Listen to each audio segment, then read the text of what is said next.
अनंत वर्णानदंसन श्रावम् वोक्षामि नियमसारम् केवली श्रुत केवली वनिदम् नमो करो अनंत उत्कृष्ट दर्शन ज्ञानमय जिन वीर को कहूँ नियम सार सुकेवली श्रुत केवली पर कथित को।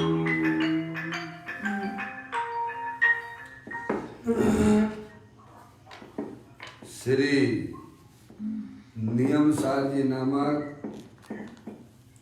यह परम आध्यात्मिक ग्रंथ स्वाध्याय हेतु यह विराजमान है। आज से 2000 वर्ष पहले इस महान पवित्र ग्रंथ की रचना आचार्य श्री कुंद देव द्वारा इसी पवित्र भूमि पर की गई। इसके टीकाकार परम प्रमलधारी देव मुनिराज है। ग्रंथ का नाम नियम सार है। नियम से करने योग्य कार्य अपनी आत्मा में सम्यक दर्शन, सम्यक ज्ञान, सम्यक चारित्र रूपी निर्मल पर्याय, पवित्र पर्याय, मोक्ष मार्ग रूपी पर्याय प्रकट करना, क्योंकि वह स्वयं सुख स्वरूप है और अनंत सुख का कारण है। अनादि काल से हमारे और आपके आत्मा में पर को अपना जानना, पर को अपना मानना, पर के साथ रमण करने की जो पर्याय है, जो मोराग देश रूपी पर्याय है, वह अनादि काल से प्रकट है। ऐसी मोराग देश रूपी अपवित्र रूप पर्याय। हाँ वही। तो फिर कैसे बुद्धि का रहा? 6-5 लास्ट में हमसे बोलो। लास्ट में 6-5 है। 2006 नंबर बताओ उनको।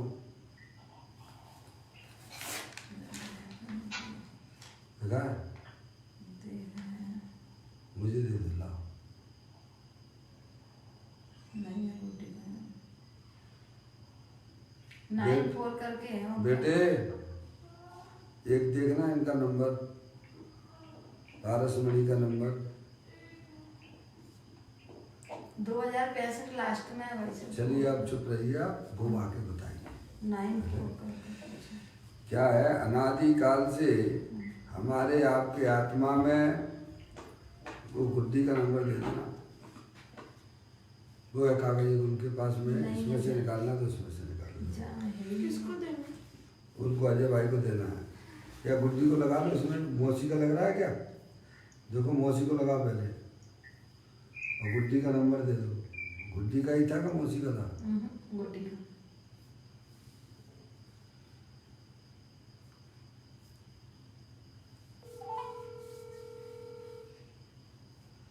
अनादि काल से हमारे और आपकी आत्मा में मोराग देश रूपी अपवित्र रूप पर्याय प्रकट है नहीं? और वह पर्याय जो है स्वयं दुख स्वरूप है और अनंत दुख का कारण भी है। इसीलिए ज्ञानी हमें समझाते हैं कि ऐसी मोराग देश रूपी अपवित्र रूप पर्याय का अपनी आत्मा में से उसका अभाव करना है और सम्यक दर्शन ज्ञान चारित्र रूपी पर्याय जो स्वयं तो सुख स्वरूप है ही और केवल ज्ञान आदि अनंत सुख स्वरूप पर्याय को प्रकट करने वाली है। इसीलिए इस मोराग देश रूपी पर्याय का अभाव करके अपनी आत्मा में सम्यक दर्शन ज्ञान चारित्र रूपी निर्मल पर्याय प्रकट करने का हमारा आपका सबका उपाय होना चाहिए। ऐसे कार्य की प्राप्ति माँ जलवाणी माता के माध्यम से अपने आत्मा के स्वरूप को पहचानना चाहिए, क्योंकि वह जलवाणी सर्वज्ञ देव की वाणी ही हमारे आत्मा का परिचय करा सकती है। अन्य कोई मतों में इसकी व्यवस्था नहीं है, यानी भैया, क्योंकि वहाँ सर्वज्ञ ही नहीं है। इसलिए सर्वज्ञ ये तीन लोग तीन काल के समस्त पदार्थों को युग पर है उनकी पर्याय में जानने में आए हैं।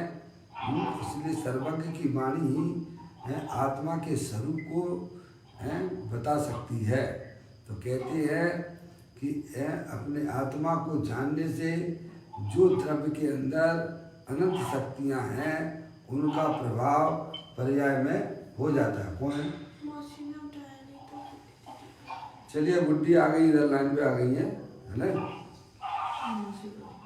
अजय भाई, अजय भाई है, ठीक है ना? अगर लगेगा तो उनको देख लेना, आत्मार्थी मौसी को देख लेना, दिल्ली वालों को, है ना? हाँ, उनको देख लीजिए, आपके यहाँ आ जाए तो अच्छी बात है। हमारे यहाँ वो जो है उठा नहीं रहे हैं, समझ में आए।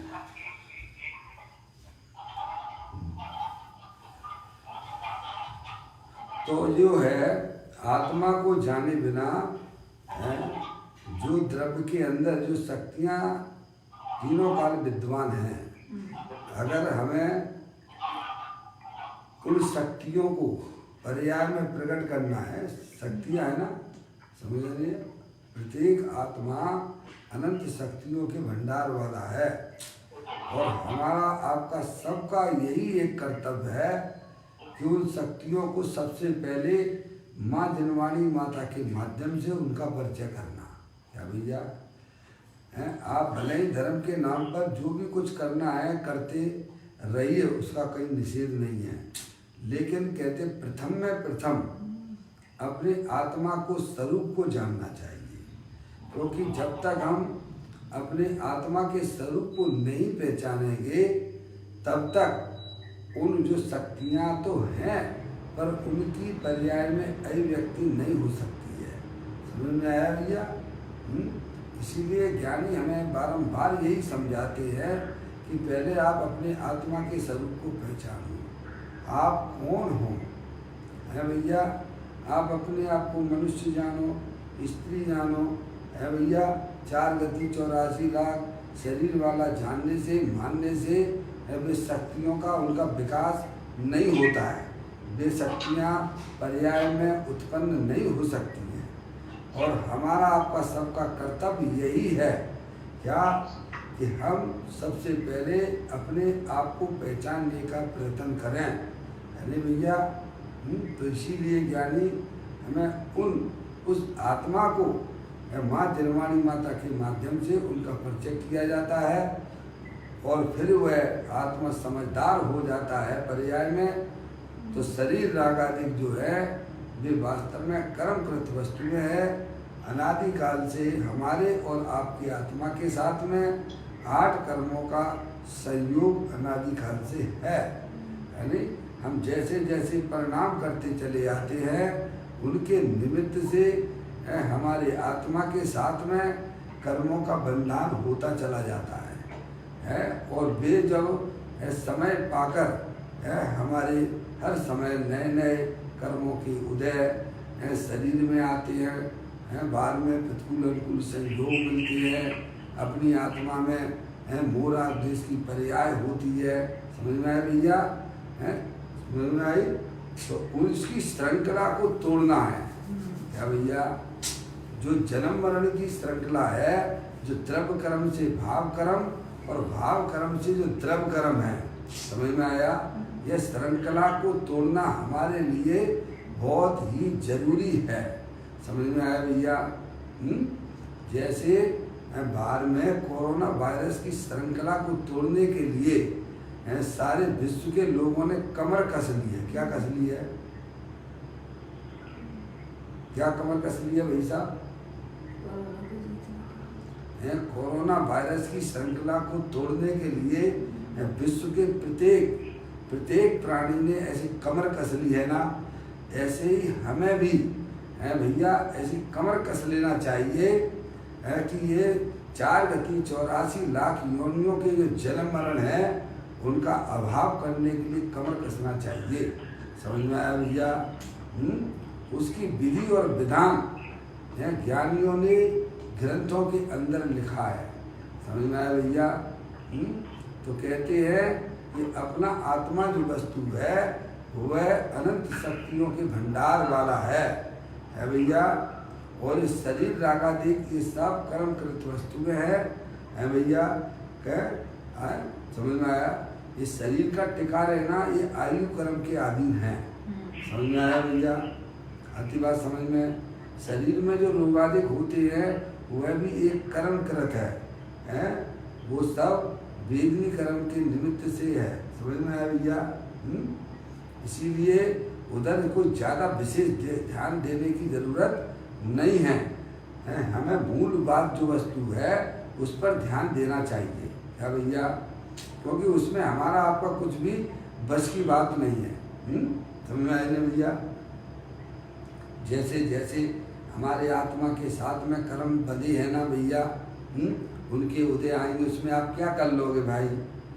हाँ, इतना जरूर है, आप अपने परिणामों को समीचीनता विधान कर सकते हैं क्या? और वो आपके हाथ की बात है। समीचीनता का मतलब ये समझना चाहिए कि वस्तु स्वरूप क्या है। क्या है समीचीनता का मतलब? आखिर वस्तु स्वरूप क्या है ये जानने की आप में है, ये जानने की शक्ति आपके पास में है कि आप जो है जानकार हो और आपको जानना चाहिए कि इस विश्व में हमारा क्या स्थान है, मैं कौन हूँ। समझ में आया भैया? जब आप यथार्थ जानकारी करेंगे तो फिर जो हमारी पर्याय में है यानी आत्मा की पर्याय में, समझ में आया भैया? तो जो आकुलता रूप परिणाम जो हुआ करते हैं उनमें बहुत बड़ी रुकावट आ जाती है। क्या आ जाती है भैया? जो निरंतर हम खेद खिन्नता दुखी हुआ करते हैं उसमें बहुत बड़ी रुकावट आ जाती है। समझ में आया? इतना गजब का आत्मा की पर्याय में परिवर्तन हो जाता है। समझ में आया भैया? और जहाँ ये परिवर्तन पर्याय में हो गया तो समझ लेना चाहिए कि अब आप मोक्ष मार्ग में गमन करने लग गए हो। समझ में आया भैया? आपकी पर्याय में निराकुलता की उत्पत्ति हो जाएगी क्योंकि वह आत्मा तीनों काल अनंत शक्तियों के भंडार वाला है। ऐसे भगवान आत्मा के साथ में हमारी पर्याय की संगति होना चाहिए है भैया। आज तक हमने कभी भी अपने आत्मा की संगति नहीं की है। क्या कहा भैया? अगर यह आत्मा एक बार भी अपने आत्मा की संगति कर लेता है तो वह पर्याय में निराकुलता की उत्पत्ति प्रारंभ हो जाती है और वह पर्याय निरंतर अंदर में वृद्धिगत होती चली जाती है। क्या हो जाती है भैया? भैया को समझ में आ रही है भैया? है करोड़ों अरबों खरबों रुपए मिल जाए है भैया, पर ऐसी बात जिंदगी में सुनने को नहीं मिलेगी। समझ लेना। अरे अगर अपने आत्मा का कल्याण करना है तो अपने आत्मा की बातें ही सुनो जो अत्यंत परमात्मा की सर्वज्ञ की वाणी में आई है। समझ में आया? पर्याय में होने वाला दुख अज्ञानता से पैदा होता है क्या? और पर्याय का दुख ज्ञान होने पर वह मिट जाता है। समझ में आया भैया? और दूसरा कोई उपाय नहीं है। अनंत बार हमारे आत्मा ने बहुत सारे उपाय किए गए हैं लेकिन क्या हमारे पर्याय का दुख जो का त्यों बना रहा। समझ में आया भैया? इसीलिए ज्ञानी बारंबार पूरी झिलवाणी माँ हमें ये समझाती है कि एक बार तुम अपने आत्मा के स्वरूप को पहचान लो कि आप चेतनेश्वर भगवान आत्मा हो। इस शरीर की तरफ ध्यान बिल्कुल मत देना। क्या कहा भैया? इस शरीर जो है जड़ है, मुर्दा है। समझ में आया भैया? इसके अंदर जो ज्ञानेश्वर भगवान आत्मा है वह तुम हो। समझ में आया? और उसी को निज रूप से जानना, उसे स्वीकार करना, यही वास्तव में मोक्ष मार्ग प्रारंभ होने का एकमात्र उपाय है। समझ में आया भैया? अब आप जैसे कर सकते हो वैसे कर सकते हो, इसके लिए अपना वीर लगाना चाहिए, इसके लिए अपना दर्शन लगाना चाहिए, इसके लिए अपना ज्ञान लगाना चाहिए। मर पचकर भी यह कार्य करने योग्य है। समझ में आया भैया? देखो यहाँ अपनी गाथा, अब सभी लोग आ गए होंगे लाइन पर, ध्यान से सुनिए।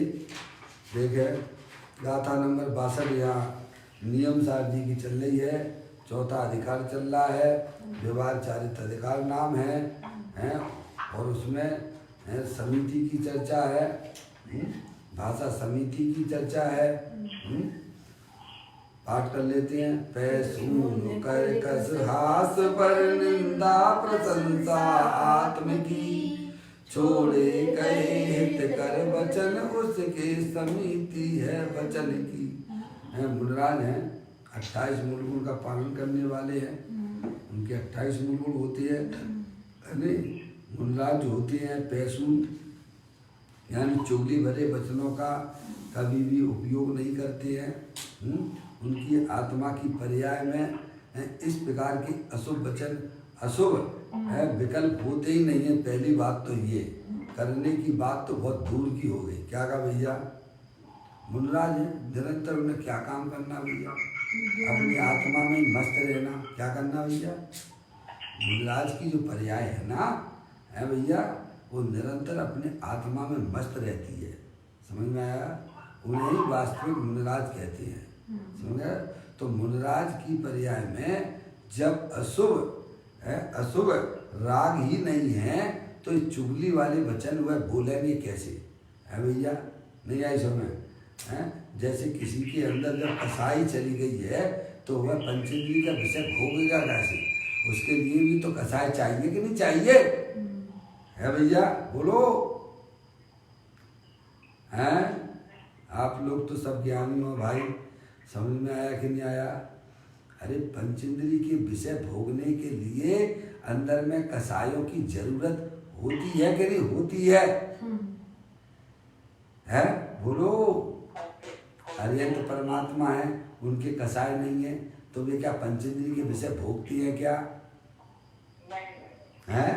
समझ में? ऐसे ही मुनराज को ये पैसून है, कर्कश है, हास है, परनिंदा है, आत्म प्रशंसा है, ये सब अशुभ राग है। समझ में आया भैया? तो जब उनकी पर्याय में ऐसे अशुभ राग होगा तो ही तो बोलेंगे ना।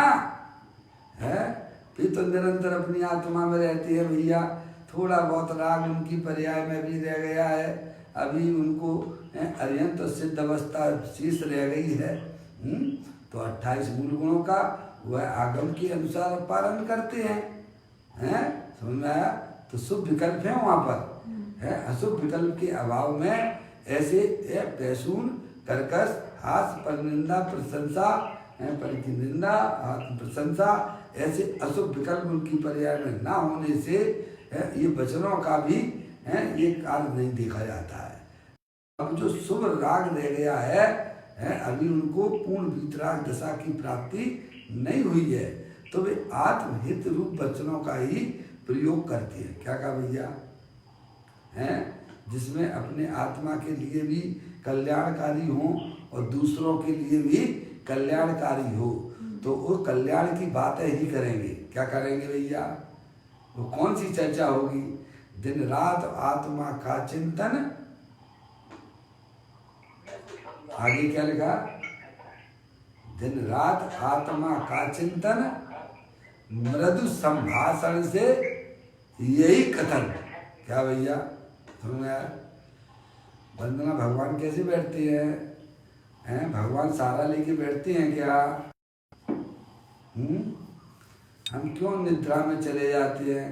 क्योंकि अनादिकाल से हमारी जो पर्याय है ना वो शरीर के आश्रित पड़ी हुई है। समझ में आया? हमें लाना जागृति, और जागृति आती है आत्मा के आश्रय से। समझ में आया भैया? हाँ, बहुत सुंदर बात है भैया। समय तो जा ही रहा है। समझ में आया भैया? सर पे मृत्यु मंडरा रही है भैया। तुझे पंचेंद्रिय के विषयों को भोगने के विकल्प चला करते हैं। एक क्षण का भरोसा नहीं है। अब तो साक्षात अपने ज्ञान में भी आ रहा है, नहीं आ रहा है भैया? अजय भैया, मृत्यु हमारे सामने खड़ी हुई है और हमें जो राग द्वेष में आनंद आता है, पंचेंद्रिय के विषयों में आनंद आ रहा है भैया। कहाँ जाएगा अपना आत्मा भैया? थोड़ा एक क्षण तो सोचो। निगोद से आए हो भैया, निगोद में चले जाओगे। ये तो तरस पर्याय मात्र घूमने फिरने के लिए मिली है भैया। समझ में? इसमें अगर आपने थोड़ा सा भी काम कर लिया अपने आत्मा के लिए तो बहुत बड़ा उपकार कर लिया आपने।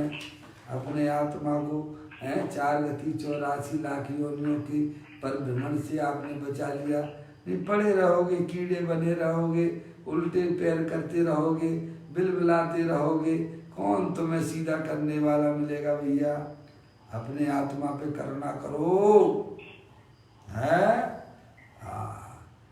ज्ञानी हमें समझाती है तेरा आत्मा इतना शक्तिशाली है, इतना बलवान है, तू उसकी संगति करेगा ना तो तेरी पर्याय में भी बलवानपना प्रकट हो जाएगा।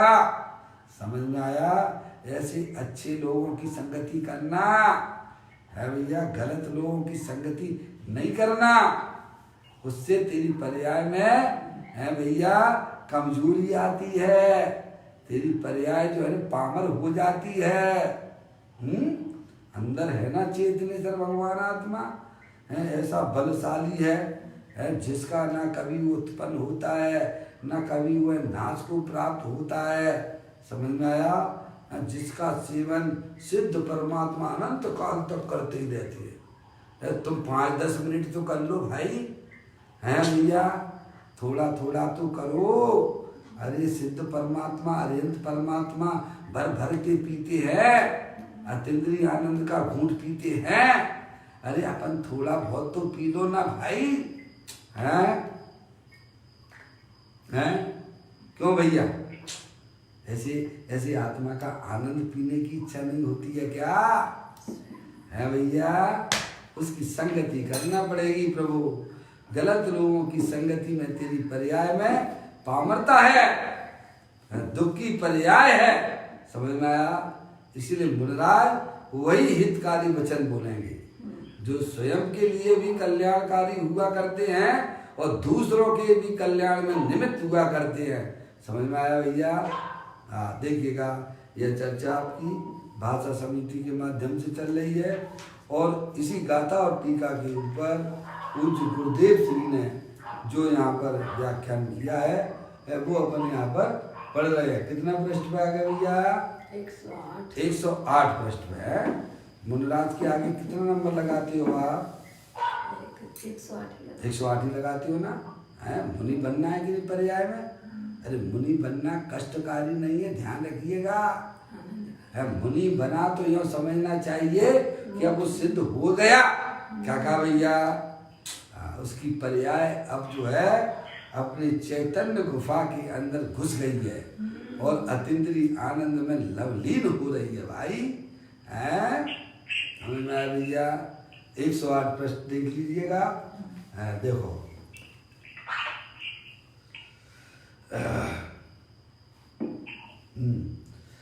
देखें भाई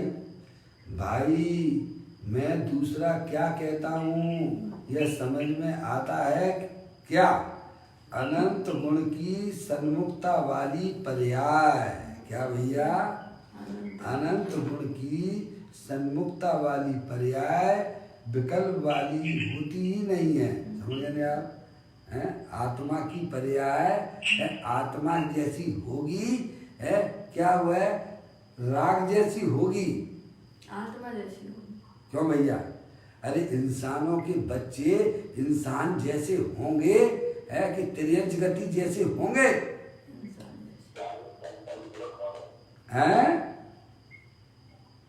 है भैया। तो आत्मा अनंत शक्तियों के वाला है समय उसकी पर्याय भैया कैसी होगी भैया? अनंत है जो शक्तियाँ ऐसी पावरफुल वाली होगी, जैसे शक्कर है शक्कर मीठी होती है ना, तो उसकी पर्याय कैसी होगी भैया? मीठी होगी कि खारी होगी? है अगर जो है शक्कर की पर्याय अगर खारी होगी है भैया, तो फिर नमक की पर्याय कैसी होगी? है ये बात तो हमें समझ में आना चाहिए ना। है ऐसे ही आत्मा की पर्याय अनंत शक्ति वाली है ज्ञान का भंडार है, तो उसकी पर्याय कैसी होगी भैया? राग वाली होगी कि जानने वाली होगी? तो बस अपनी आत्मा को पहचानो, अपनी पर्याय को पहचानो भैया। और राग वाली पर्याय कौन की है पंडित जी साहब?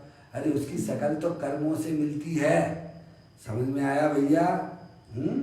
उसकी शकल तेरी आत्मा से नहीं मिलती है, ये बता रहे हैं। देखो अनंत गुण की सन्मुखता वाली पर्याय विकल्प वाली होती ही नहीं है।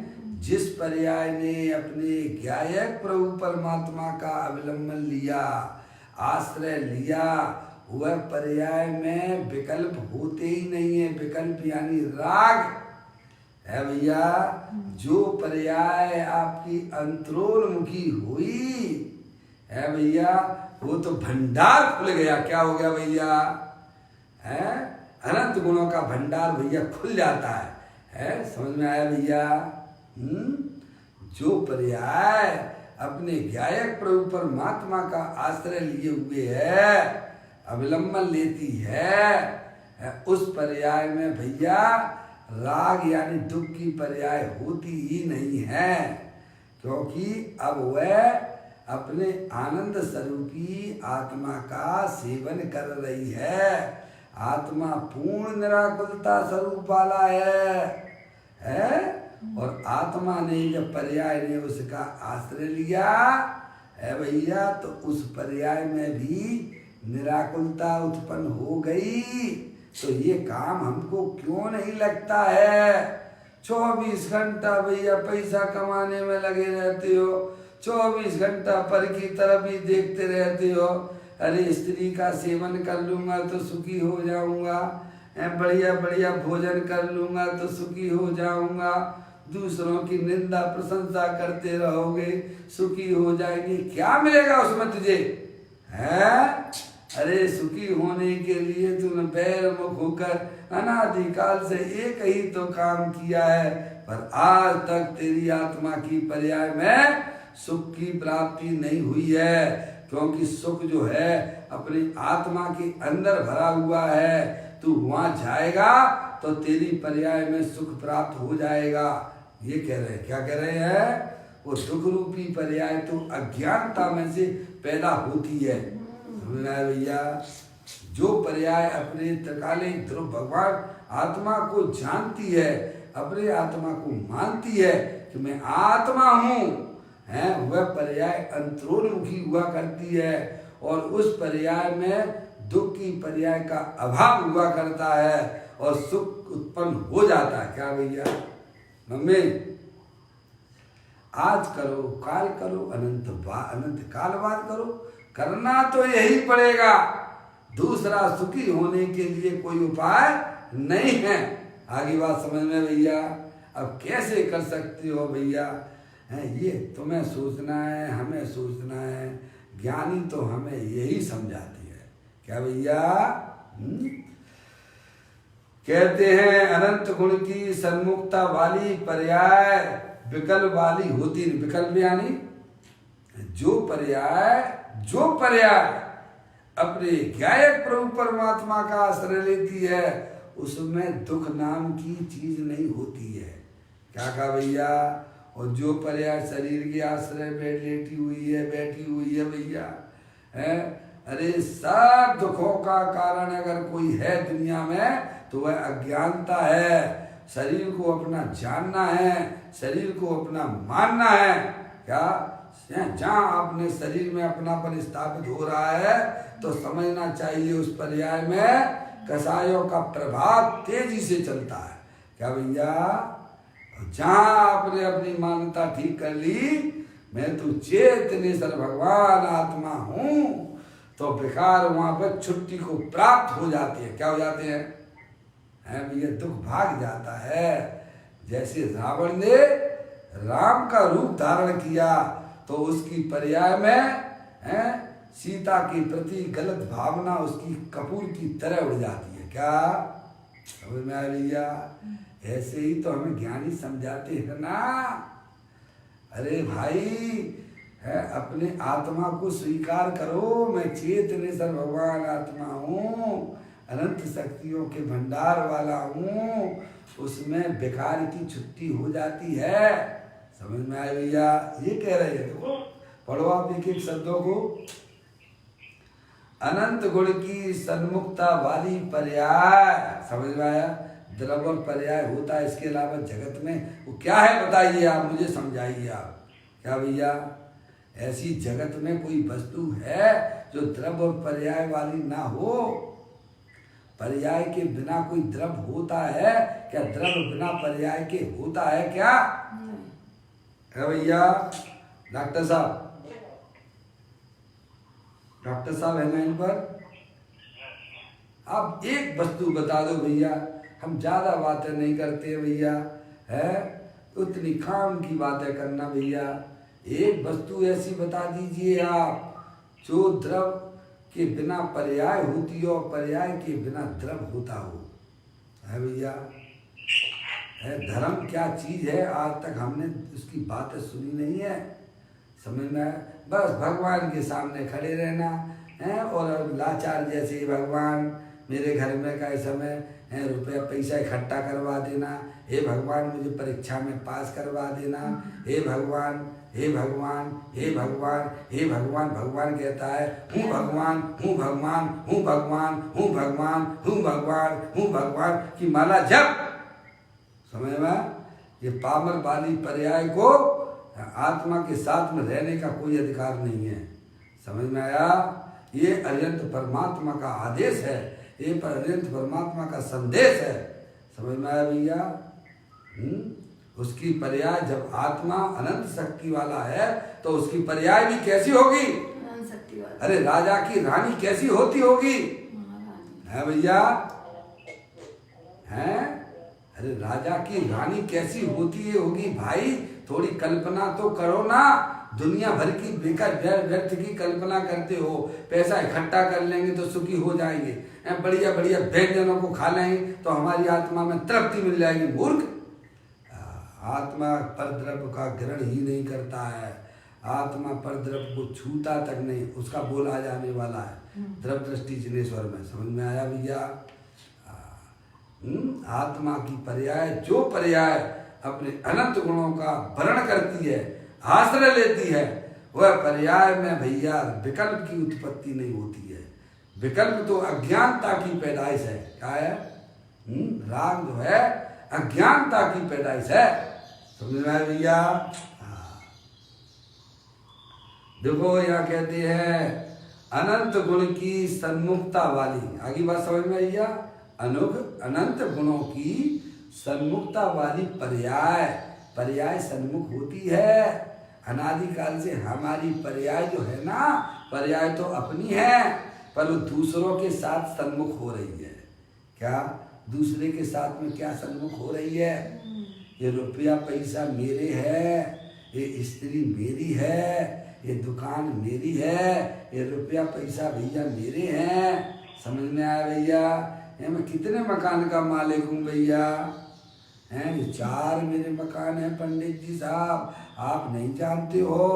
तो ये पर्याय की सन्मुखता वहाँ काम कर रही है? और वो पर्याय जब अपने आप को करोड़पति अरबपति बाहर से समझती है ना भैया, तो वो आपके पास करोड़पति अरबपति बने ही रहोगे ना आप हमेशा। गारंटी है ना आपके पास में? हैं वो अनिल अंबानी का नाम सुना है आपने? हैं धीरू भाई अंबानी का नाम है भैया? है उसके 2 लड़के हैं, एक मुकेश अंबानी है और एक अनिल अंबानी है। वह विश्व का सबसे रिचमान था। 2012 की बात होगी, जो भी होगी आप देख लेना, 16 की होगी, जो भी होगी है। 6वें नंबर में उसका नंबर आता है, 5वें 6वें नंबर पे है। आज उसकी कंपनियों के शेयर है जो हजारों रुपए में बिकते थे, आज वो है 10 रुपए के अंदर आ गए। क्या कहा भैया हैं? और दिवालिया घोषित हो चुका है। अरे उसके ऊपर है भैया मत इतराना, वो तो पुण्य के अधीन है। समझ में आया भैया है? इसीलिए उसकी तरफ से अपने आप को महान मत मानना, वहाँ से अपनी पर्याय में सच्चा ज्ञान करना। मैं तो चेतनी सर भगवान आत्मा हूँ, अनंत शक्तियों के भंडार वाला हूँ। ऐसा जब माँ जिनवाणी माता के द्वारा आप अपनी परिचय करोगे है भैया, तो आपकी पर्याय में सच्चा ज्ञान हो गया भैया, तो वह पर्याय अब दूसरे की संगति क्यों करेगी भैया? उसे याद हो, उसे मालूम पड़ गया ना भैया कि मैं द्रव्य पर्याय स्वरूप वाला व्यक्ति हूँ। मैं समझ में आया, मैं ये जो जड़ है ना, ये शरीर है ना, ये मेरा स्वरूप नहीं है। मैं तो जान में देखने वाला भगवान आत्मा हूँ, अनंत शक्तियों के भंडार वाला हूँ। अब उसके एक एक श्वास में, एक एक पर्याय में अपने आत्मा की अंतर ध्वनियाँ निकलने लगती हैं। समझ में आया भैया? ऐसा कोई मोक्ष मार्ग हुआ करता है। आत्मा की पर्याय दुख वाली नहीं होगी है। आत्मा जब सुख स्वरूप वाला है तो उसकी पर्याय में भी सुख ही सुख भरा हुआ मिलेगा। समझ में आया भैया? बस शर्त यह है कि वह पर्याय अपने आत्मा की संगति करेगी तो मिलेगा सुख। क्या मिलेगा भैया?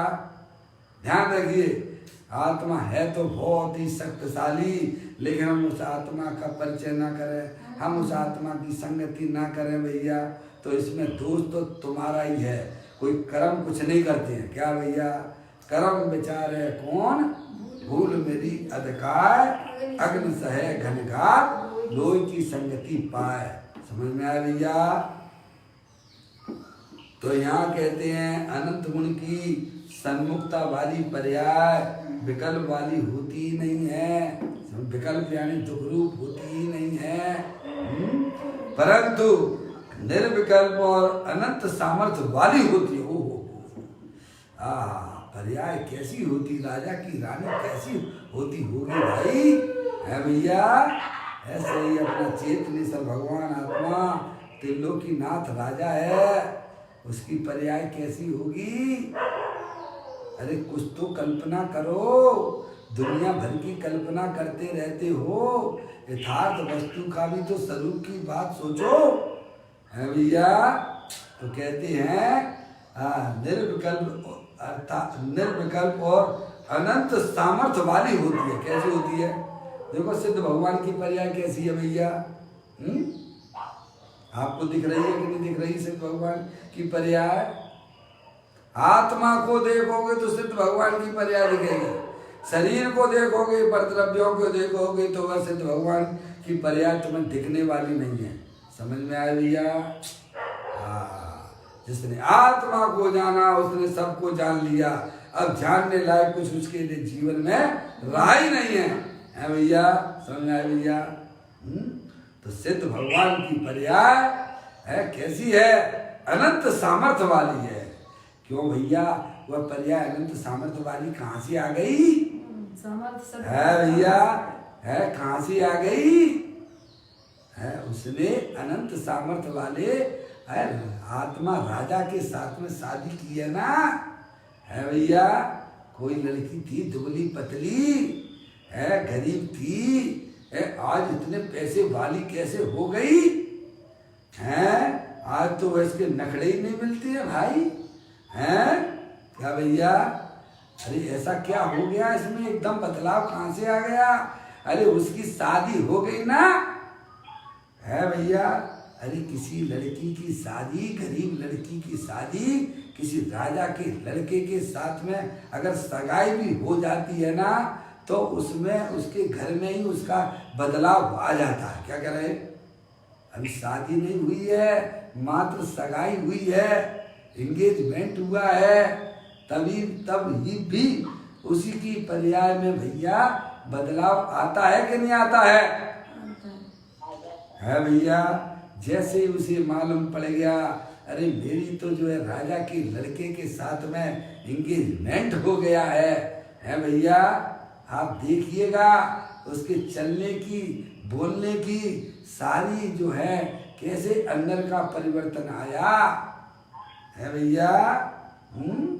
ऐसे ही जो पर्याय पामर बनी घूम रही थी पर से सुख मान रही थी जहाँ जैन देव परमात्मा का ज्ञान उसके ज्ञान में आ गया है वह पर्याय अपने आप को पामर रूप नहीं देखती है भैया। अब उसके ज्ञान में निरंतर अपना चैतन्य स्वरूपी राजा बसता है। समझ में आया भैया। अब वह पर्याय ऐसी मस्त हो गई है उसकी सब चलने की फिरने की है भैया। पर द्रव्यों का चिंतन करने से भैया पर्याय में पामरता चली आती है भैया। समझ में? अपनी आत्मा का चिंतन करना, अपनी आत्मा का विचार करना, अपने आत्मा को जानने का निरंतर उपाय करना, क्योंकि दूसरा कोई उपाय नहीं है पर्याय में सुख लाने के लिए। मैं भैया कहते हैं निर्विकल्प और अनंत सामर्थ्य वाली होती है पर्याय, है नहीं भैया। ऐसे अनंत अनंत गुणमय परम सत्य परमात्मा प्रत्येक आत्मा स्वयं ही भगवान परमात्मा है। क्या भैया? होना नहीं है, होने का काम तो पर्याय का है। आत्मा को परमात्मा नहीं होना है। अरे क्या होना है? वो तो पहले से ही परमात्मा है ना। अगर आत्मा परमात्मा ना होता तो पर्याय में अर्यंत तो सिद्ध पर्याय परमात्मा रूप से कैसे आती है भैया। होने का काम पर्याय का है। द्रव्य तो तीनों काल परमात्मा स्वरूप है। क्या? पहले से ही परमात्मा है। क्या भैया? आप मानो चाहे ना मानो, परमात्मा कम नहीं होगा भाई। आप मानोगे तो परमात्मा वस्तु का लाभ मिलेगा और नहीं मान रहे हो तो परमात्मा तो आप हो ही भैया।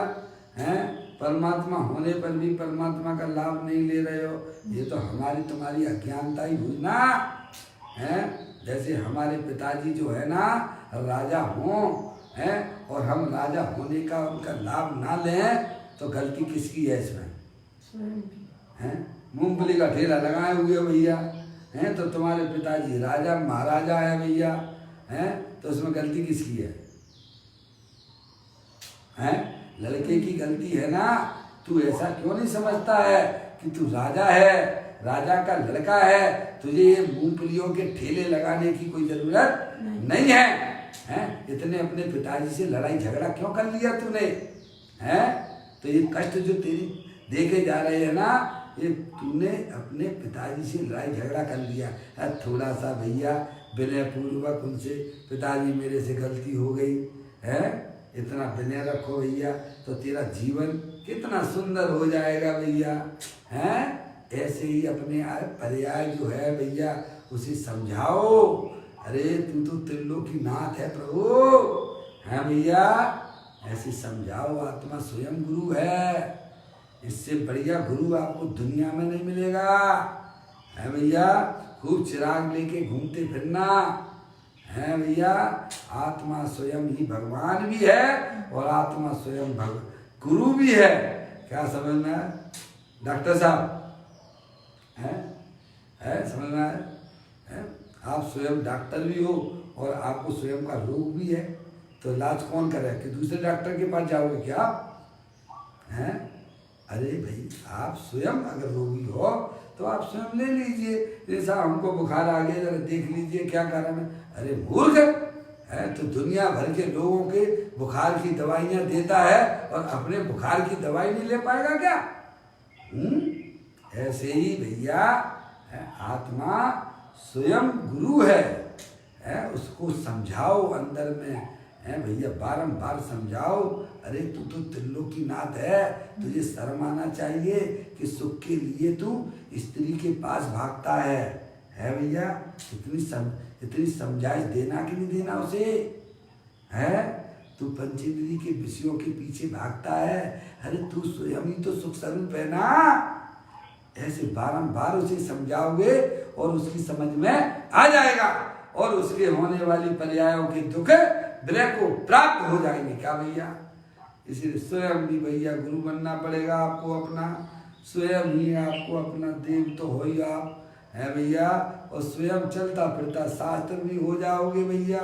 और संवेद शिखर जी आपको जाने की कोई जरूरत अंदर में भाषित होगी नहीं है। फिर भी है रागांश के कारण से ज्ञानी जीवों को भी बाहर की प्रवृत्तियां दिखाई देती हैं। समझ में आए भैया? ऐसा कोई आत्म स्वरूप है।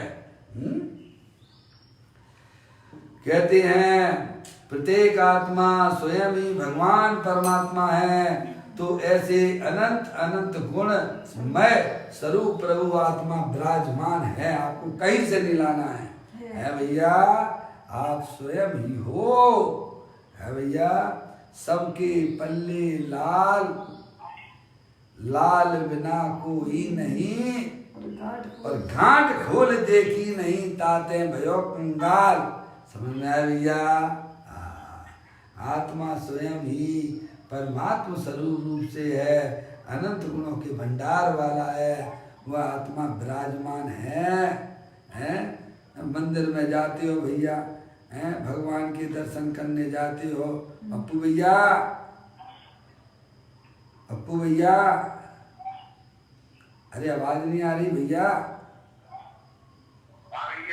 आ रही है। हैं भगवान के दर्शन करने गए थे आप, तो कहाँ चले गए फिर? डेली भगवान के दर्शन करते हो?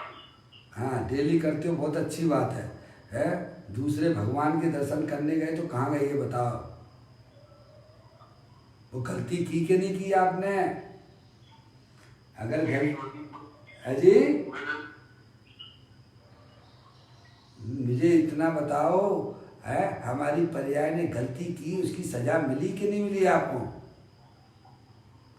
क्योंकि अपने परमात्मा को छोड़ के पर परमात्मा के दर्शन के लिए गए तो भैया लोक में भी भैया हमारे पप्पू भैया को अनुभव है।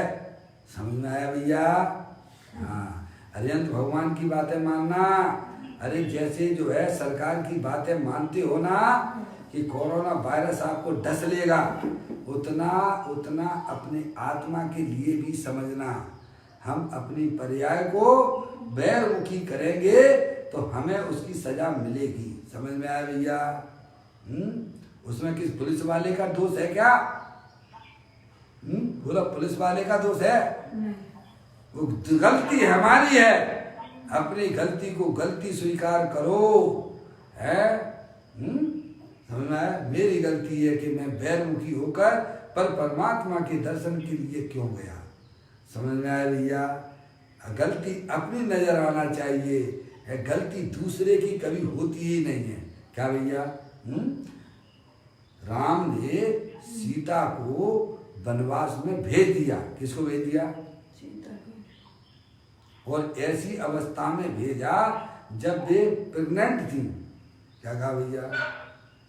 ऐसा तो मुझे लगता है लोक में कितने लोग होंगे अजय भैया, हैं ऐसे लोग आपने कितने देखे होंगे जिसकी घरवाली जो है ना है भैया प्रेग्नेंट हो और उसे, और वो भी ऐसी नहीं रानी के रूप में, और उसे का ऐसा मन है राम ने उसे बलवा छुड़वा दिया। समझ में आया भैया? तो उसमें गलती किसकी है भैया?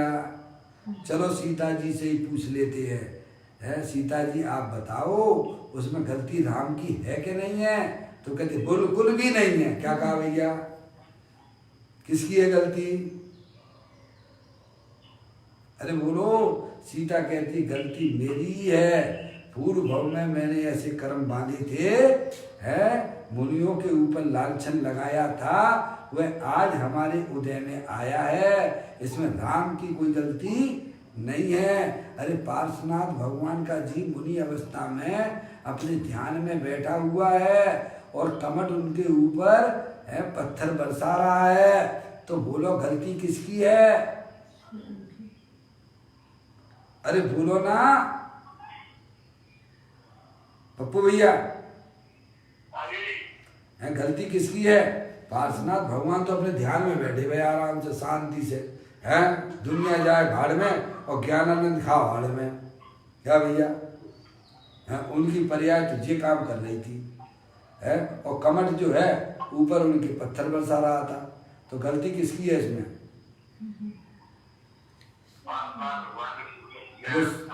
ये बहुत अच्छी बात है भैया है, वो मुनि अवस्था में जानते थे ये इसमें कमट की बिल्कुल भी गलती नहीं है, ये हमारा ही कर्म का उदय हमारे सामने आया है और हमें कर्म से छुड़ाने के लिए आया है। क्या भैया, अगर कमट नहीं होता तो इनकी मुक्ति कैसे होती भाई है? अरे जो आपने भैया पैसा लिया है तो ईमानदारी से लौटाना चाहिए कि नहीं चाहिए? चाहिए। हैं? और लौटाते समय उसे अंदर में हर्ष होता है कि दुख होता है? अरे आप किसी को ऋण ले लीजिए और उसका ऋण नहीं उतारोगे तब तक आपके आत्मा की पर्याय में दुख की उत्पत्ति होती रहेगी। क्या कहा भैया? आप दूसरे को बेवकूफ नहीं बना रहे हो, आप स्वयं अपने आप को बेवकूफ बना रहे हो। क्या कहा भैया? वह आत्मा कितना भी बाहर में कितना भी लोन ले ले, कितनी भी चोरी करके पैसा इकट्ठा कर ले, पर वह आत्मा कभी भी सुख रूप परिणमन नहीं कर सकता है।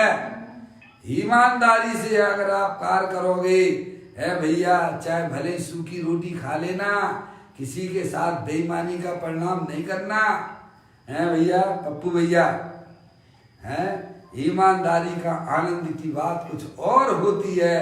तो बेईमानी से कितने भी पैसे इकट्ठे कर लेगा पर तेरी आत्मा में कभी भी सुख रूप पर्याय उत्पन्न नहीं हो सकती है। पहले उस पर्याय को मिटाने का उपाय करना चाहिए। जो हमें तकलीफ देती है उस तकलीफ को दूर करना कि नहीं करना है भैया? इसीलिए पप्पू भैया कहते हैं पुलिस वाले की कोई गलती नहीं है, अपना भगवान आत्मा अपने पास में ही था, अपन ने उसका लक्ष्य छोड़ दिया, चलो ऊपर परमात्मा के पास चले गए भाई है। हाँ, वो गलती हमारी थी, हमने कानून को तोड़ा था है, शासन के विरुद्ध प्रवृत्ति की थी है भैया, तो जेल तो जाना ही पड़ेगा ना प्रभु है। ऐसे ही हमारी पर्याय निरंतर अनादि काल से गलती करती चली आ रही है। आत्मा मेरा स्वयं परमात्म स्वरूप वाला है, हम उसको कभी भी अंतरोन्मुखी उपयोग के द्वारा उसको दर्शन नहीं करते हैं। ये गलती हमारी अनादि काल से चली आ रही है और जब तक ये गलती चलती रहेगी तब तक हमारी पर्याय में कभी भी आनंद की प्राप्ति नहीं हो सकती है। लाख प्रयत्न कर लीजिए, लाख उपाय कर लीजिए, अगर पर्याय में सुख प्राप्त करना है तो अपने चेतनेश्वर भगवान आत्मा के साथ में एक संबंध बनाना है। क्या भैया है? कैसे बना सकते हो? ये अजय भैया जुगाड़ करना चाहिए। अजय भाई आप तो बहुत बड़े जुगाड़ू हो ना हैं, संसार। अजय भाई चले गए थे, अजय भाई आपका फोन कट गया। आप बहुत जुगाड़ू हो ना हैं? अरे वो तो जुगाड़ूपना संसार का कारण है? वो जुगाड़ है संयोग इकट्ठे कर लेना, वह जुगाड़ तो संसार का कारण बनती है। और ऐसी जुगाड़ करना कि मेरी पर्याय अपने गायक रूप परमात्मा के साथ में रमण करने लग जाए। क्या भैया? वो कला है भाई साहब। सम्यक ज्ञान को कला शब्द से उपयोग किया गया है। आप रूप को जान पनोसो सम्यक ज्ञान कला है। का प्लस का यानी कारण परमात्मा, ला यानी प्रकट करे अपनी पर्याय में है। कारण पना भगवान आत्मा है, उसको पर्याय में प्रकट करे, यानी अनंत शक्तियों को अपनी पर्याय में प्रकट करे उसे ही वास्तव में कला कहते हैं, बाकी तो सब मिथ्या भला है भैया। कहते हैं प्रत्येक आत्मा स्वयं ही भगवान परमात्मा है। तो ऐसे अनंत अनंत गुणमय स्वरूप प्रभु आत्मा विराजमान है भैया। ऐसा जो सत्य का स्वरूप है उसके अंतर में जो वर्तमान ज्ञान पर्याय, जो फिर समझाते हैं फिर समझाया है, अंतर में जो वर्तमान ज्ञान पर्याय मत्सुत ज्ञान की पर्याय है भैया। श्रद्धा पर्याय है, श्रद्धा विश्वास है, प्रतीति है। श्रद्धा की पर्याय एकाग्र होती है। क्या एकाग्र होती है? ज्ञान की पर्याय को अपना ज्ञानेश्वर मिल गया भैया, और क्या चाहिए भैया उसे? जो कुछ चाहिए था उसे सब मिल गया भैया। आत्मा की पर्याय कैसी होंगी भैया? ज्ञान वाली होंगी, श्रद्धा वाली होंगी, चारित्र वाली होंगी, आनंद वाली होंगी, क्योंकि आत्मा में ऐसे अनंत गुण है। प्रभुता नाम की शक्ति भी है आत्मा में। प्रभुता नाम का गुण है कि नहीं है भैया?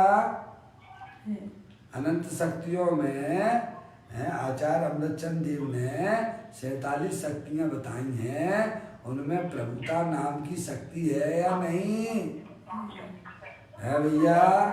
जैसे मिश्री में मीठे नाम की शक्ति है, गुण है भैया, तो उसका काम क्या होता है? सर्वांग मीठे रूप में रहना, ये उसका मीठे नाम के गुण का कार्य है। ऐसे ही आत्मा में प्रभुता नाम की गुण है, तो उसका काम क्या है कि निरंतर प्रभुता रूप ही रहना। क्या रहना भैया? 7वें नंबर की शक्ति आई है कि नहीं आई है? प्रभुता नाम की है। इसका प्रताप न हो ये खंडित अजब प्रभुता आपकी आत्मा की भाई। अपना आत्मा प्रभुता का भंडार है, महाप्रभु है, उसमें से क्या निकलेगा? अरे पामरता निकलेगी कि प्रभुता निकलेगी? अरे शक्कर में से मिठास निकलती है ना, ऐसे ही आत्मा प्रभुतामय है, उसमें प्रभुता रूपी पर्याय निकलती हैं, पामर रूपी पर्याय नहीं निकलती है। कहते हैं अंतर में जो वर्तमान ज्ञान पर्याय, श्रद्धा पर्याय एकाग्र होती है, बस है भैया, वह पर्याय निर्विकल्प होकर ही एकाग्र होती है। क्या समझ में आया भैया? पक्षातिक्रांत होती हुई पर्याय। समझ में आया भैया? जब ज्ञान में सच्चा समझ पैदा हो जाती है, तब वह पर्याय सब पक्षातिक्रांत होती हुई अपने गायक प्रभु परमात्मा के पास में मस्त हो जाती है। क्या हो जाती है भैया? मस्तों की दुनिया में तू मस्त हो जा, आत्म के रंग में ऐसा तू रंग जा, आत्म को आत्म में घोल के तेरा प्रभु तुझी में डोले। अरे क्यों जाता गिरनारे, क्यों जाता काशी, घटी में है तेरे घट घट का वासी है भैया। अरे भैया सबसे बड़ा संवेद शिखर है, सबसे बड़ा गिरनार है, तेरे आत्मा के पास में भैया चले जा तू है। इस शरीर को बाध कर दे अपने ज्ञान में। जो एक्स्ट्रा चीजें आपने ज्ञान में बना के रखी हैं उन सबको माइनस कर दो है भैया। ऐसा चेतनेश्वर भगवान आत्मा जे देवल में विराजमान है भैया। कहते हैं वह पर्याय निर्विकल्प होकर ही एकाग्र होती है। राग वाली पर्याय अंदर में एकाग्र नहीं हो सकती है। दुख रूपी पर्याय कहती है रोते रोते जाओगे तो मरे की खबर लाओगे। क्या कहते हैं भैया? ये लोक में कहावत है कि नहीं है? किसी को विदा करते हो तो उसे समझाते हो बेटे रोते रोते नहीं जाना, हंसते हंसते जाना समझ में आया? अगर तू रोते रोते जाएगा तो मरे की खबर लाएगा। ऐसे ही जो पर्याय दुख रूप परिणमन कर रही है वह पर्याय अपने त्रिकालिक ध्रुव भगवान आत्मा में अंदर प्रवेश कर ही नहीं सकती है। क्या कहा भैया? उसे भगवान आत्मा नहीं मिलता है। समझ में आया भैया? ऐसी बात है भैया। है जो दुख रूप पर्याय है, जो राग रूप पर्याय है भैया, वो दुख रूप है। उसे भगवान आत्मा मिलने वाला नहीं है। आर्त ध्यान, रौद्र ध्यान सब दुख रूप है। समझ में आया भैया? और वो आत्मा के अवलंबन से आर्त रौद्र ध्यान की विदा हो जाती है। क्या भैया? कहते हैं अंदर में जो वर्तमान ज्ञान पर्याय श्रद्धा पर्याय एकाग्र होती है वह पर्याय निर्विकल्प होकर ही एकाग्र होती है। राग वाली पर्याय अंदर में एकाग्र नहीं हो सकती है। राग यानी पराधीन पर्याय। अपनी आत्मा में जो विविध प्रकार की जो इच्छाएं उत्पन्न होती हैं वे सब जो है राग वाली पर्याय है। और वो पर्याय कभी भी अपने आत्मा के साथ संबंध बना नहीं सकती है। क्या भैया? इसीलिए उसको तो वहीं पर रहने दे। है भैया? तू तो ज्ञान स्वरूपी भगवान आत्मा है, ऐसा तू समझ है भैया? क्योंकि राग में जानने की ताकत नहीं है। क्या भैया? राग वाली पर्याय आत्मा के साथ में एकाग्र नहीं हो सकती है। क्योंकि राग को तो खुद ही नहीं पता है कि भगवान आत्मा अनंत शक्ति वाला यहाँ बैठा हुआ है। पता है उसे क्या? शरीर को मालूम है कि इसके अंदर जो है चेतनेश्वर ज्ञानेश्वर भगवान आत्मा बैठा है। शरीर को मालूम है क्या? नहीं। बोलो। जानने वाला तो मैं। जब से पता ही नहीं है तो वो क्या आत्मा के साथ संगति करेगा वो? ऐसे ही राग वाली जो पर्याय है इसे खुद ही नहीं पता है। क्या भैया? राग स्वयं राग को नहीं जानता है। जैसे शरीर शरीर को नहीं जानता है, ऐसे राग भी स्वयं को नहीं जानता है, तो दूसरे को जानेगा कैसे? ऐसी उसमें कोई शक्ति राग के अंदर नहीं है। जानने वाले की पर्याय है वह स्वयं को भी जानती है और अपने आत्मा को भी जानती है। इसीलिए वह ज्ञान की पर्याय है भैया, अपने आत्मा की संगति कर लेती है, वो उसके साथ एकाग्र हो जाती है। क्या भैया? तुम्हें राग अंधा है, राग कुछ भी नहीं जानता है। जैसे शरीर नहीं जानता है वैसे राग की पर्याय भी ना तो स्वयं को जानती है और ना पर को जानती है। इसीलिए राग आत्मा के साथ एकाग्र हो ही नहीं सकता है, उसे कुछ खबर ही नहीं है। क्या भैया? राग तो अंधा है ना। राग क्या जाने? क्रोधान लोभान ऐसा बोलते हो कि नहीं बोलते हो? है भैया? उन कसाई जितनी भी हैं सब अंधी हैं। क्या? उन्हें कुछ भी नहीं पता है, ना वे तो स्वयं को जानती हैं और ना वे अपने आप को जानती है और ना वे कई समय आत्मा को जानती है। क्या भैया? है बोलो। देखो भाई क्या कहते हैं, बस थोड़ा सा और पढ़ेंगे भैया। राग वाली पर्याय अंदर में एकाग्र नहीं हो सकती है क्योंकि राग में जानने की ताकत ही नहीं है। अरे राग कैसे? राग तो अंधा है ना, राग स्वयं ही नहीं जानता है। क्या भले शक्तिशाली आत्मा यहाँ बैठा हुआ है भैया, वो क्या जाने? क्या भैया? क्योंकि उसमें जानने की कोई शक्ति नहीं है। अब देखिएगा, देखो यहाँ कलश में तो यह सब जानता है, यहाँ कलश में तो वह सब जानता है ऐसा कहा है। उसका अर्थ यह हुआ कि जानने की सामर्थ्य उसकी मत्सुत ज्ञान की पर्याय में है। किसमें है? यह चौथे गुण स्थान की बात है। चौथे गुण स्थान वृत्ति भी सब जानता है। जैसे केवली परमात्मा है लोकालोक के समस्त पदार्थों को जानते हैं कि नहीं जानते हैं? अरे बोलो। जानते। ऐसे ही सम्यक दृष्टि जीव की पर्याय भी सब जानती है। क्या कहा भैया? अंतर मात्र इतना हो गया है कि केवली परमात्मा प्रत्यक्ष रूप से उन पदार्थों को जानते हैं और सम्यक दृष्टि की पर्याय उन्हीं को परोक्ष रूप से जानती है। जैसे मैं आपसे यह कहूं कि देखिएगा आपके हाथ में 2000 का नोट है भैया, एक 2000 के नोट को हाथ में रह के जानता है कि रखा है 2000 का नोट, और एक के ध्यान में ये है कि 2000 का नोट हमारी जेब में पड़ा हुआ है। तो दोनों की पर्याय में क्या अंतर है? अजय भैया, 2000 का नोट आप सामने देख के जान रहे हो और हमें यह ज्ञान है कि 2000 का नोट हमारी जेब में है, तो ये बताओ दोनों की पर्याय में गर्मी कितनी होगी? अरे बोलो ना भाई। पूरी होगी और क्या है, पूरी गर्मी है? आप 2000 के नोट को हाथ में रख के जान रहे हो और हमें यह ज्ञान है कि 2000 का नोट हमारी जेब में है, तो दोनों की पर्याय में क्या अंतर है भैया? अरे बोले ही नहीं पाते हो भाई, क्या बात है?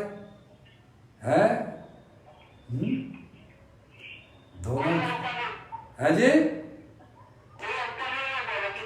कोई अंतर नहीं। ऐसे ही जवाब दिया करो भैया। ऐसे ही अरिहंत परमात्मा लोकालोक के समझ पदार्थों को जानते हैं भैया। ऐसे ही सम्यक दृष्टि जीव भी लोकालोक के समझ पदार्थों को जानता है। बस मात्र इतना अंतर है कि वे प्रत्यक्ष रूप से जानते हैं और सम्यक दृष्टि जीव ये जानता है कि हमारे जेब में पड़ा हुआ है। क्या भैया? ऐसी उसकी ज्ञान की पर्याय का परिणमन हो गया है। समझ, गर्मी दोनों को बराबर है। समझ में भैया? देखो यहाँ कलश में भी यही कहा था। कलश में तो वह सब जानता है, सम्यक दृष्टि जीव के लिए कहा है। ऐसा कहा है, उसका अर्थ यह हुआ कि जानने की सामर्थ्य उसकी मति शुद्ध ज्ञान की पर्याय में है भैया। और अपन कहाँ लगा रहे हैं मति शुद्ध ज्ञान को भैया? किन कार्यों में लगाते हैं? लगाना चाहिए कहाँ पर? अरे सच्चा ज्ञान करना चाहिए था, वो तो करते नहीं है। ये लड़का मेरा है, ये लड़की मेरी है। अब तो कोरोना वायरस ने भी आपको बहुत कुछ सिखा दिया होगा ना है भैया, कि तेरा कोई भी नहीं है, तेरा तो एक भगवान आत्मा है। तू अपने घर में रह, अपना कार्य कर और घर में रहने वाले सदस्यों से भी है भैया है दूरी बना के काम करना। ये लपड़ झपड़ की बातें छोड़ दे, प्रेम करने की बातें छोड़ दे। समझ में आया? अपनी आत्मा से प्रेम कर, अपने घर में रहकर अपना कार्य कर, अपने आत्मा को जानने का प्रयत्न कर। तेरा घर चेतनेश्वर है। समझ में आया? ये पर द्रव तेरे कुछ भी नहीं है भैया। ऐसा कोरोना वायरस भी हमें सिखा रहा है। अरे कोरोना वायरस ने हमें चारों अनुयोग सिखा दिए। समझ में आया भैया? आप किताबों में पढ़ते थे, आज आपको प्रत्यक्ष रूप से देखने में आएंगे है भैया। समझ में आया भैया? फिर ये बात हो गई। देखो कहा उन्होंने, यह चौथे गुण स्थान की बात है। मुनि दशा में 6वें 7वें गुण स्थान में स्थिरता अधिक है। समझ में? अब ये जो है जानने में तो कोई अंतर नहीं है, वहाँ स्थिरता का अंतर है। किसमें? 5वें गुण स्थान में, 6वें गुण स्थान में और 7वें गुण स्थान में अगर कोई अंतर है तो केवल एक स्थिरता का अंतर है। समझ में आ गया भैया? जितना अरिहंत परमात्मा जानते तो सम्यक दृष्टि जीव जानता, जो मुनिराज जानते वो सम्यक दृष्टि जीव जानता। तो दोनों में अंतर क्या? तो मात्र स्थिरता का अंतर है। क्या अंतर है भैया? कहते हैं मुनि दशा में 6वें 7वें गुण स्थान में स्थिरता अधिक है, बस ये अंतर है नहीं? जबकि चौथे गुण स्थान में स्थिरता कम है, परंतु जानने में अंतर नहीं है। ऐसी बात है, गजब गजब की बातें निकलती है भाई। वह सूक्ष्म पढ़े, यह सूक्ष्म पढ़े तो भी मार्ग ऐसा है। अगर हमारी समझ में नहीं आती हो भैया तो अभी समझने का प्रयत्न बराबर रखना है, क्योंकि इसके अलावा कोई चीज है नहीं है जो हमारे आत्म कल्याण में निमित्त हो भैया। माँ जिनवाणी माता को विनय के साथ सुनना, विनय के साथ उसका आदर करना भैया हैं और अंदर में चिंतन करोगे तो अवश्य हमारी पर्याय में वह लाभ होगा जो अनंत काल में भी नहीं हुआ है। ये मनुष्य पर्याय मात्र इसी के लिए मिली है, सच्चा ज्ञान करके अपने आत्मा के साथ में रमण करना, यही वास्तव में मनुष्य पर्याय मिलने का कारण हुआ करता है।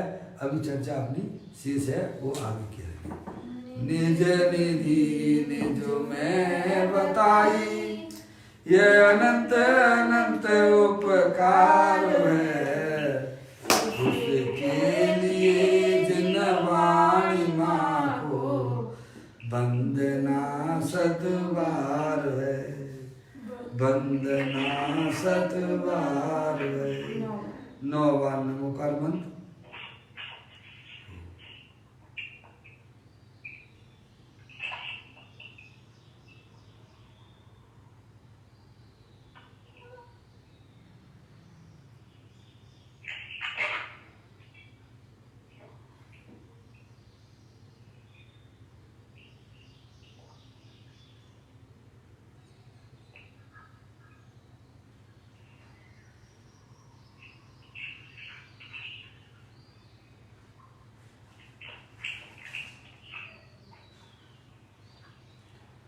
बोलो द्वादशांग जन्माणी माता की जय, महान जैन धर्म की जय। सभी साधर्मी आत्मार्थी बंधुओं को सादर जय जनेन्द्र, जय जनेन्द्र, जय जनेन्द्र, जय जनेन्द्र।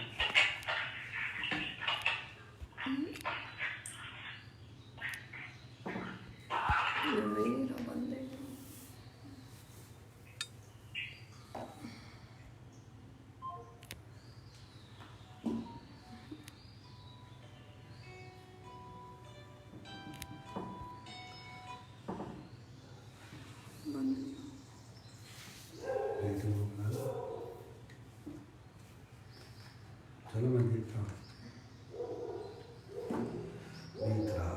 देवाली देवी प्रभु आप जन्माणी विराजमान हो।